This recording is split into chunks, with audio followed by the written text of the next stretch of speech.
کہ آپ کو غوث پاک پہ بولنا ہے اور اہل بیت پہ بولنا ہے. مطلب کیا کہ مقرر تیاری کر کے آئے کہ اس کو بولنا کس پہ. پہلے سے عنوان طے ہے نا. غوث پاک کے ایسا کچھ نہیں تھا. غوث اعظم کیا ایسا, آپ آتے تھے قاری کو بولتے تھے آیت پڑھ. اب قاری اپنی طبیعت سے جو پڑھے گا غوث پاک نے اسی پہ بیان کرنا ہے, اسی وقت بیان. اچھا پھر یہ نہیں کہ ادھر کی کرتے کرتے آخری میں یہ کہہ دینا کہ آج ٹائم ختم ہو گیا, ابھی آیت کے ترجمے کا بھی ٹائم نہیں ملا. ایسا نہیں, یہ میٹر نہیں. جس پہ آیت پڑھی وہیں سے شروع کرنا ہے, پھر اس آیت کے کتنے معنی ہے وہ بیان کرنا ہے. یعنی یہ خطاب ہے غوث پاک کا خطاب. وہاں ہماری طرح کہانی قصے کا کوئی گزر بسر نہیں, ادھر لیلا مجنو کا کوئی داستان نہیں. وہاں صرف قرآن اور سنت ہے. سرکار غوث اعظم کے یہاں صرف قرآن اور سنت ہے. بیچ میں کوئی اسلاف کے واقعات آ جائے اس سے ٹچ ایک الگ بات ہے, ورنہ فتح الغیب اٹھا کے دیکھیں, فتح الغیب اٹھا کر دیکھیں, غوث پاک کی اور کتب اٹھا کر دیکھیں, قرآن و سنت قرآن و سنت قرآن و سنت. اور جب تک یہ امت قرآن و سنت پر رہی اسلاف کے طریقے پر, اس وقت تک یہ امت ساحل نجات کی طرف بڑھتی رہی. جب سے ہم نے اور راستے ادھر ادھر کے ڈھونڈنے شروع کر لیے, اس وقت سے پھر یہ قوم نماز سے دور, عبادتوں سے دور, اللہ کی خشیت سے دور, اللہ کے خوف سے دور, رائے ہدایت سے دور. اس لیے کہ یہ پہاڑا جب مل گیا کہ چلو بھائی نماز نہیں بھی پڑھیں گے تو پیر صاحب بخشوا لیں گے, جب یہ آپ کو فکر مل گئی تو کسی بیوقوف نے نماز پڑھنا ہے. لیکن میں ذمہ داری سے اتنے بڑے مجمع میں کہنا چاہتا ہوں, آپ قادری بن جائیں, چشتی بن جائیں, نقشبندی بن جائیں, سروردی بن جائیں, رضوی بن جائیں, اشرفی بن جائیں, برکاتی بن جائیں, اگر تم نمازی نہیں بنے تو تم سب کچھ بن گئے, لیکن اللہ کی عدالت میں اپنا ایمان ثابت نہیں کر سکتے.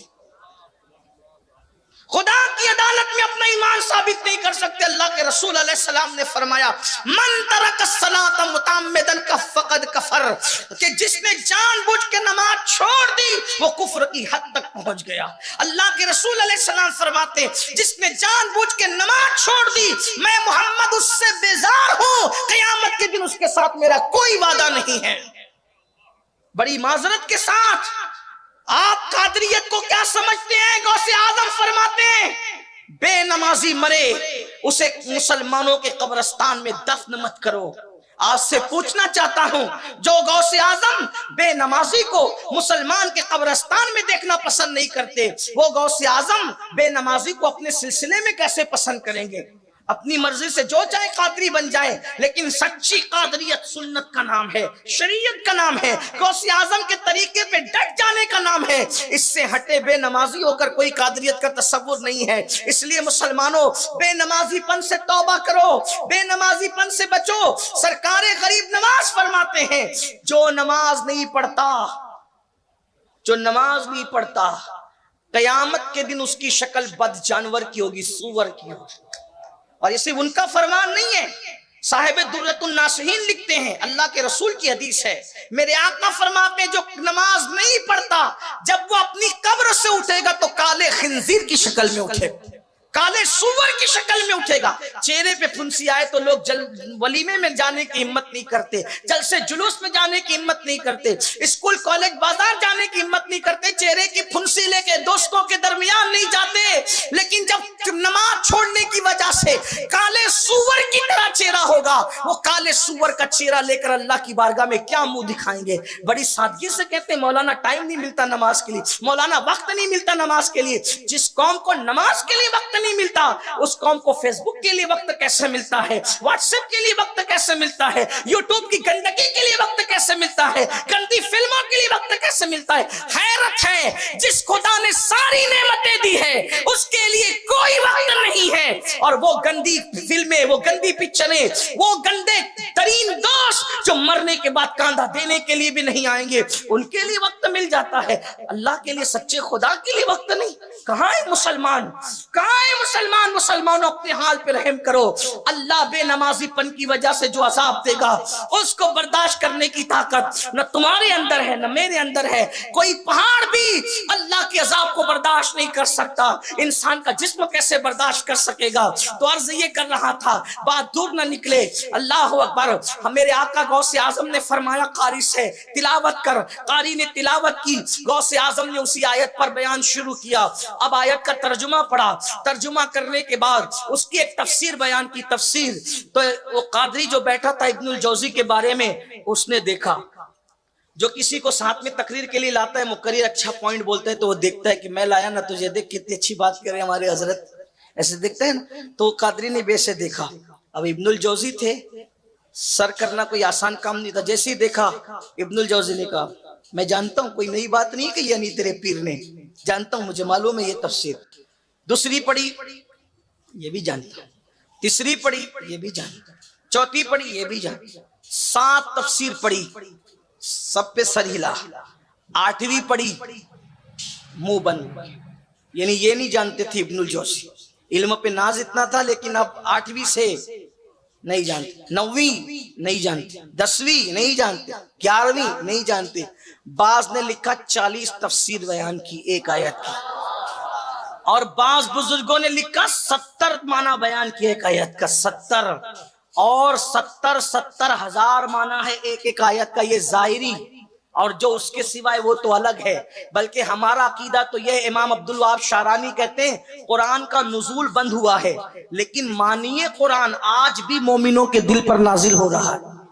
ہر دن نیا معنی نازل ہو رہا ہے. قرآن کی بات یہ ہے، لوگ کہتے ہیں غالب اور اقبال کے شعر کے اتنے معنی ہو سکتے ہیں تو بندوں کے مخلوق کی کلام کے جب اتنے معنی ہو سکتے ہیں تو خالق کے کلام کے کتنے معنی ہوں گے؟ تو جو جتنا علم رکھتا ہے اتنا بیان کرتا ہے. 70 تفسیر بیان کی، 40 بھی لکھی، کسی نے 14 بھی لکھی، 40 بھی لکھی، 70 بھی. لیکن میں تو قادری ہوں نا، تو کہا 40 نہیں بلکہ 70. جب 70 تفسیر بیان کی تو ابن الجوزی کا تو سر جھکا. اور اس کے بعد پھر غوث پاک کی ایک کیفیت تھی. فرماتے تھے لوگوں یہ جو بیان ہو گیا کم ہے، جو بچائے بہت زیادہ ہے. ارے اب قال کو چھوڑو اور حال کی طرف آؤ. جب کہتے تھے قال کو چھوڑو حال کی طرف آؤ، اتنا کہنا تھا کہ پورا مجمع جوش میں کھڑا ہو گیا. کوئی کپڑے پھاڑ رہا ہے، کوئی جھوم رہا ہے، کوئی گر کے بے ہوش ہے، کسی کی موت ہو گئی ہے، پورے مجمع میں ہنگامہ ہے. قال کو چھوڑو حال کی طرف آؤ، مطلب ظاہر کو چھوڑو باطن کی طرف آؤ. اللہ اکبر. جب یہ ہنگامہ ہوا تو وہ قادری ڈھونڈنے لگا ابن الجوزی کا ہے. جب دیکھا تو سرکار غوث پاک کے پیر پکڑ کے کہہ رہے تھے حضور معاف کر دیجئے. اب تک تو میں یہی سمجھ رہا تھا کہ عبد القادر کسی ظاہر صوفی کا نام ہے، مجھے نہیں پتا تھا کہ آپ کے پاس قرآن کا اتنا علم موجود ہے. اب آپ مجھے بتاؤ آصف بن برقیہ کے پاس اگر زبور کا علم ہو تو وہ پلک کے جھپکتے تختے بلقیس لا سکتے ہیں. جس عبد القادر جیلانی کے پاس قرآن کا اتنا علم ہو پھر اللہ ان کو کتنی کرامتیں عطا فرمائے گا. اب یہاں ایک بات اختتام کی طرف لے جاتی ہے. غوث پاک سے ہم پوچھیں، اب ان سے پوچھیں کہ آپ اتنے بڑے ہو، بات اب ختم ہوتی ہے. توجہ کرنا، جو آپ نے دوسرا عنوان دیا وہ آتا ہے. غوث پاک سے ہم پوچھیں یا غوث اعظم آپ اتنے بڑے ہو، کتنے بڑے؟ کم باذن اللہ کہتے ہو تو مردہ زندہ ہوتا ہے. آپ اتنے بڑے ٹھوکر لگاتے ہو تو مردہ زندہ ہوتا ہے. آپ اتنے بڑے، قرآن کا اتنا علم ہے. آپ اتنے بڑے کہ آپ فرماتے ہیں کہ 70 مرتبہ ایک دن میں اللہ مجھ سے کہتے ہیں عبد القادر تو میرا محبوب ہے اور میں چاہتا ہوں کہ تو میری نگاہ میں ہے. اور فرماتے میں بھوکا ہوتا ہوں تو مجھ سے کہتے ہیں میری قسم کھا لے. میں پیاسا ہوتا ہوں تو کہتا ہے میری قسم کھا لے. میرے امام اس کو یوں بیان کرتے قسمیں دے دے کے کھلاتا ہے پلاتا ہے تجھے پیارا اللہ تیرا چاہنے والا تیرا. آپ اتنے بڑے ہیں کہ کہتے ہیں ایک وقت وہ تھا جب میں کعبے کا طواف کرتا تھا، ایک وقت یہ ہے کہ کعبہ میرے گھر کا طواف کرتا ہے.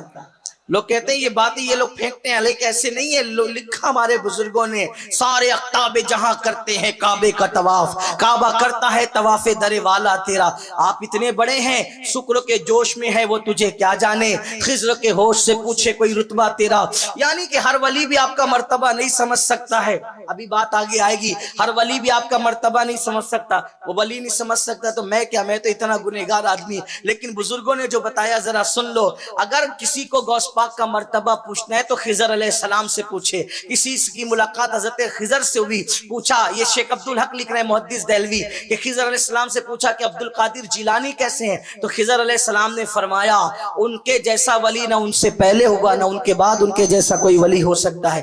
یا غوث پاک آپ کی اتنی شان ہے کہ حضور معراج پر گئے ہیں تو آپ اپنا کندھا پیش کرتے ہیں، آپ اپنا کندھا معراج پہ پیش کرتے ہیں، پیدا ہونے سے کم و بیش 450 سال پہلے آپ اپنا کندھا حضور کو پیش کرتے ہیں۔ اللہ کے رسول پوچھتے ہیں، یہ تحفۃ القادریہ میں شیخ ابو المعالی نے لکھا کہ حضور پوچھتے ہیں اللہ یہ کون بندہ تھا جس کی روح ابھی حاضر کی گئی مولا کہ اس کی طرف میرا دل کھنچتا تھا، تو فرمایا میرے محبوب یہ تیری اولاد میں سے ہے، جو مقام نبیوں میں تجھے عطا کیا وہ مقام ولیوں میں اس کو عطا کیا، اس کو ولیوں کا سردار بنایا ہے۔ اللہ اکبر۔ تو حضور نے دعا کی اس نے میرا قدم اپنی گردن پہ لیا، میری امت کے سارے ولی اس کا قدم اپنی گردن پر لیں۔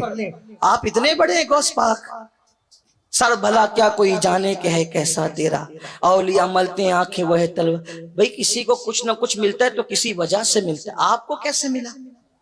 یہ بات ہے، یہ اصل بات آ گئی، آپ کو کیسے ملا؟ آپ بتائیں یہ مرتبے کیسے ملے، یہ شان کیسے ملی؟ اب غوث پاک جواب دے رہے قصیدہ غوثیہ میں، کیا جواب دے رہے؟ انا الحسنی،